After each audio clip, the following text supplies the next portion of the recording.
আমাদের মা বাবার জন্য এটা একটা প্রাসঙ্গিক প্রশ্ন। মা বাবারা মনোযোগ দিয়ে শুনবেন। প্রশ্নটি এসেছে অবশ্যই সন্তানদের কাছে।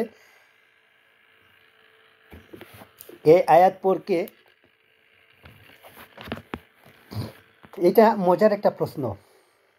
প্রশ্নটি হলো, আমরা জানি আমাদের কিছু সাংস্কৃতিক এবং সামাজিক রীতিনীতি আছে যা আমাদের বাবা মায়েদের মনে মধ্যমূল হয়ে আছে।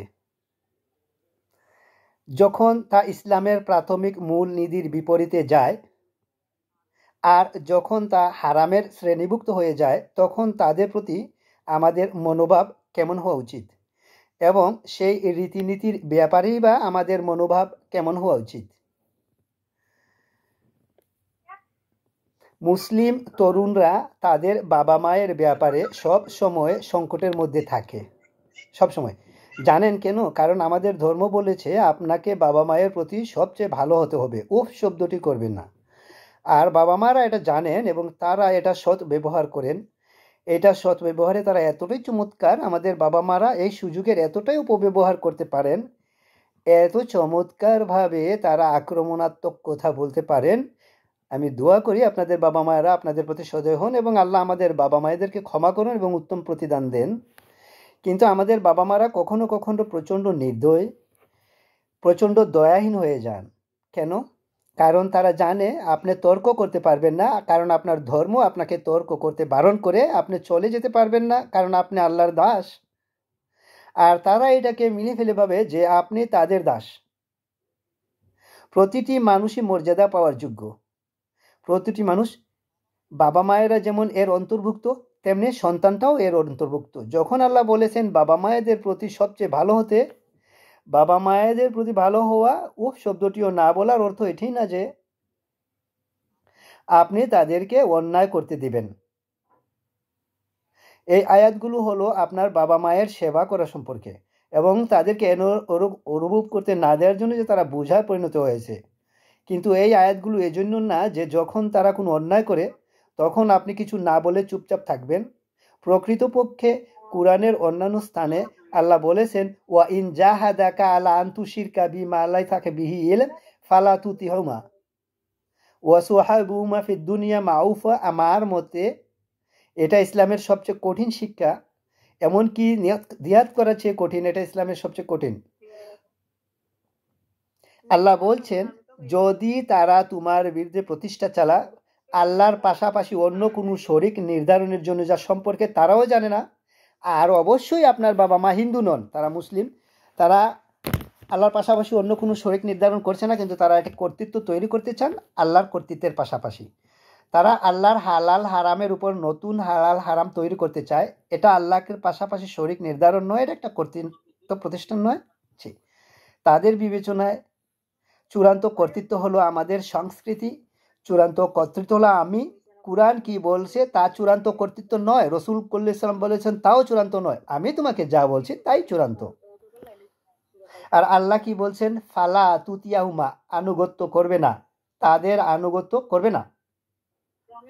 ইব্রাহিম আলাইহিস সালাম তিনিও একজন সন্তান ছিলেন। বাবা মায়ের প্রতি সবচেয়ে ভালো হতে হবে, এই নির্দেশনাটি সর্বদাই ছিল। তো ইব্রাহিম আলাইহিস সালামের উপরও এই নির্দেশ ছিল। আর তিনি তার বাবার কাছে গিয়ে বললেন, কাদ জাআনি মিনাল ইলমি মা লাম ইয়াতিকুম ফাত্তাবিউনি আহদাকা সিরাতাম সাওয়িয়া। অর্থাৎ আমার কাছে এমন জ্ঞান এসেছে যে আপনার কাছে আসেনি। আপনার উচিত আমাকে অনুসরণ করা। এই ক্ষেত্রে আপনার উচিত আমাকে অনুসরণ করা। আমি শিশুদেরকে একটা উদাহরণ দিয়ে থাকি। মনে করুন আমার বাবা অথবা কারো বাবা, আমি আমার বাবাকে এই উদাহরণ আনতে চাই না। মনে করেন কারো বাবা সবাই ঘুমিয়ে আছে, তিনি সোফায় ঘুমিয়ে আছে আর ঘরে আগুন লেগে গেছে। আর ছেলে এসে ডাক দিল, আব্বা, ড্যাডি, বাবা, পাপা। তিনি বললেন, হে, সারাদিন কাজ করে আমি ক্লান্ত। কিন্তু ঘরের মধ্যে কি বললাম তোমাকে, আমাকে ঘুমাতে দাও। না না না, আগুনের উত্তাপ বেড়ে যাচ্ছে, আপনার এখনই উঠে পড়া উচিত, আমাকে একা থাকতে দাও। এটা জরুরি কিছু না, এটা জরুরি। এখন তাকে টেনে বের করতে হবে। আর তিনি চিৎকার করছেন আর আপনার অভিশাপ দিচ্ছেন। আর তখন তিনি আপনাকে বলছেন, ইসলাম বলেছে যে তোমরা বাবা মায়ের প্রতি অপ শব্দটি উচ্চারণ করো না। আর এখন তুমি তোমার বাবাকে ঘুম থেকে টেনে তুলে বের করছো। কিন্তু তারপরেও আপনাকে তাকে টেনে বের করতে হবে। আপনি বলতে পারবেন না যে তুমি ঠিক বাবা, তোমাকে বাইরে নামার উচিত হয়নি, দুঃখিত, আমি বাড়িতে আগুনে পুড়তে দিয়ে বাইরে চলে যাচ্ছি, তো আমি এই আয়াতটি অনুসরণ করছি, এটা কি যুক্তিসঙ্গত আচরণ? নো, এটা যুক্তিসঙ্গত না। আপনার এবং আমার উচিত আমাদের বাবা মায়েদের ভুলগুলো দেখিয়ে দিয়ে তাদেরকে সাহায্য করা। আর যদি তারা অনমনীয় মনোভাবের তরুণ, তারা একটা অস্বীকৃতি জানান নিজেদের চিন্তা অটল থাকার কারণে, যদি তারা তাদের দেখতে অস্বীকার করেন, তখন আপনি দুইটি কাজ করতে পারেন। প্রথমত, আপনাকে পরিষ্কারভাবে বলতে হবে কোন জিনিসটি তারা অন্যায় করছেন এবং কেন। আপনাকে পরিষ্কারভাবে প্রকাশ করতে হবে এইভাবে, এটা তোমার অন্যায় এবং এটা এমন কিছু নয় যার কারণে আল্লাহ সন্তুষ্ট হবেন। আমি এটা করতে পারবো না এবং আমি এটা করব না। আমি তোমাকে অত্যন্ত ভালোবাসি, কিন্তু এই ক্ষেত্রে আমি তোমার কথা অমান্য করব। আমি তোমার পা মেসেজ করে দেব, আর তুমি প্রয়োজনে তোমার জুতা দিয়ে আমাকে আঘাত করো, কিন্তু তারপরেও আমি তোমার কথা অমান্য করব না। কারণ আল্লাহ বলেছেন, ও সাহাবিহুমা ফিদ দুনিয়া মারুফা, অর্থাৎ একই সাথে যথাযথভাবে তাদের সঙ্গ দাও। এটা ইসলামের সবচেয়ে কঠিন নির্দেশনা। কেন? কারণ আপনি তাদেরকে রাগান্বিত করছেন এবং তারপরেও তাদের সঙ্গ দিচ্ছেন, দুটি একই সাথে।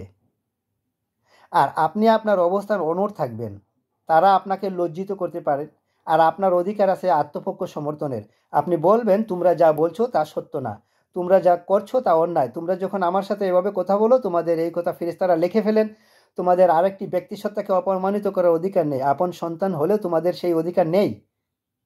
আল্লাহ আমাকে তোমাদের প্রতি সবচেয়ে ভালো হওয়ার নির্দেশনা দেওয়ার অর্থ এই নয় যে তিনি তোমাদেরকে আমার প্রতি সবচেয়ে খারাপ হওয়ার অধিকার দিয়ে দিয়েছেন, এটা সঠিক নয়। আমারও অধিকার আছে। আর কিছু ক্ষেত্রে আপনি বেরিয়ে আসতে পারবেন, আপনি কথোপকথনের মাঝখান থেকে বেরিয়ে আসতে পারেন, কারণ আপনি তাদেরকে আরও বেশি পাপ করা থেকে রক্ষা করছেন।